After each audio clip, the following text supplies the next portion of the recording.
Bonjour à toutes et bonjour à tous. On s'intéresse aujourd'hui à une première en France. 88 plaintes conjointes ont été déposées fin janvier contre des influenceurs français, notamment pour escroquerie et en bande organisée et abus de confiance. Depuis mai 2022, le collectif d'aide aux victimes d'influenceurs, l'AVI, rassemble les témoignages et les éléments de preuve contre ceux qu'il surnomme les influx-voleurs. Plusieurs des personnalités visées sont issues du monde de la télé-réalité, bien sûr.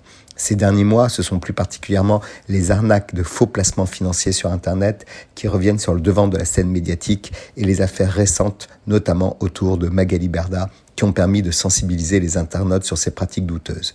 Très récemment, le couple d'influenceurs stars, Marc et Nadé Blata, basés à Dubaï, ont été ciblés par des dizaines de plaintes pour escroquerie.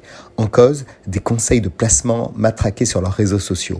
Ces derniers auraient sollicité leurs millions de followers à se lancer dans du trading, occultant les risques liés à ces opérations. La pratique s'appelle le copy trading. Depuis l'application Telegram, le couple Blata guidait l'internaute pour qu'il place de l'argent, au minimum 500 € sur une plateforme de trading. Celui-ci reçoit ensuite des signaux, les ordres d'un trader dit professionnel, recommandé par le couple lui-même. Il suffit ensuite, selon eux, de copier le plus rapidement possible les mouvements du trader professionnel en investissement sur la plateforme. Mais bien souvent, ce sont uniquement les influenceurs qui gagnent et les abonnés, eux, qui perdent beaucoup d'argent.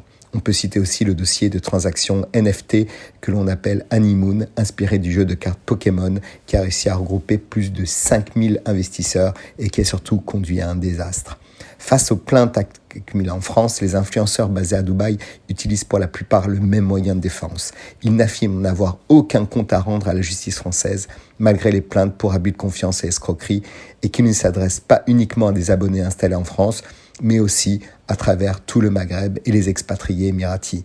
Hypocrisie de circonstance donc, car leurs audiences sont majoritairement localisées en France, en Belgique ou en Suisse, et que les autorités de Bercy peuvent désormais facilement repérer les flux entrants par les adresses IP sur le territoire français. Ces influenceurs risquent d'être condamnés pour pratiques commerciales trompeuses, comme le fait de masquer le caractère commercial d'une publication, et peuvent être punis de 2 ans d'emprisonnement et jusqu'à 300 000 € d'amende.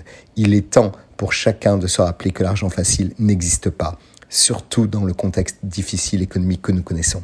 Très belle semaine à tous.